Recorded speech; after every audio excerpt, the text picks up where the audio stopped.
The National Awakening Party (PKB) on Saturday became the latest party to back Jokowi's Indonesian Democratic Party of Struggle (DP) in his bid for president on July 9. PKB's endorsement is particularly important for Jokowi, as it will help him appeal to the Islamic vote in the world's most populous Muslim nation, where most practice a moderate form of the religion. DP and PKB have similar historical traces, ideology and chemistry since the beginning, Hasto Kristiyanto, PDI's Deputy Secretary General, told Reuters following the announcement of their coalition, which also includes the National Democrat, NasDem, party. PKB is allied with the country's biggest Muslim organization, the moderate Nahdlatul Ulama, and has pledged to keep religion out of policy making. PKB won the most votes of the 5 Islamic-based parties in April's parliamentary elections, which set the stage for the presidential poll. Only candidates backed by parties or coalitions with at least 25% of the vote or 20% of parliamentary seats can contest. Jokowi's DP won the most votes but was short of the required 25%, although it reached the mark with support from NasDem alone. PKB's support will add weight to his candidacy. Investors also hope the addition of more parties to Jokowi's coalition will give him the political clout in parliament to pass major reforms if elected.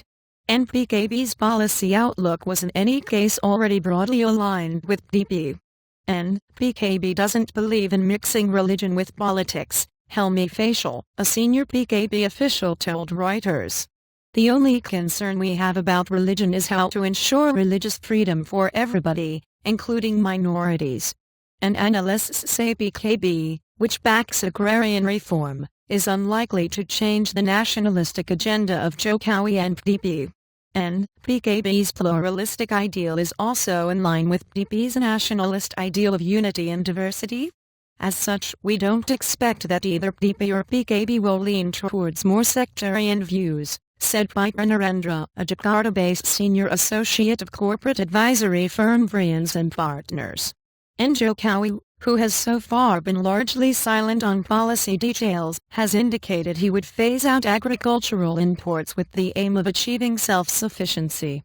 The rivals' recent media reports indicate his rivals Prabowo Subianto, a former general, and Tengku neighbor Ismail Bakri may team up to form one ticket, though neither has yet conceded his presidential ambition. Candidate pairs need to be registered with the election body by May 18.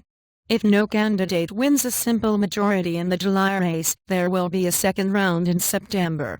The new president will take office in October. Moderate Islamic parties made an unexpected comeback in April's legislative election, securing enough votes to be wooed by the larger parties looking to form coalitions.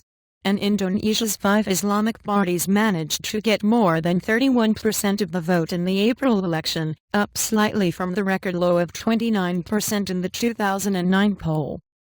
Islamic parties did better in the legislative elections, very likely because they are perceived as less corrupt than secular parties, said Damien Kingsbury, an expert on Southeast Asia at Australia's Deakin University. Of these parties, PKB did the best because it recruited several non-Muslim candidates to broaden its appeal, politicians said. The current coalition government of President Susilo Bambang Yudhoyono has maintained good relations with Islamic parties. But some critics say he has allowed more conservative parties to heavily influence the way the government handles religious minorities. Indonesia recognizes 5 religions apart from Islam, including Hinduism, Christianity, and Buddhism. PKB was also able to get its biggest backer, Nahdlatul Ulama, to mobilize its nearly 40 million members to come out and vote. NU says it communicates regularly with PKB but has no intention of intervening in policy affairs. What's important is that our behavior is Islamic, and by that I mean upholding justice, rule of law, defending ordinary citizens' rights, welfare, health, stability, all that is in line with Islam, said Sadaqil Siraj, the head of NU. We don't need an Islamic country or Islamic parties to do that. Editing by Roy Gopalakrishnan.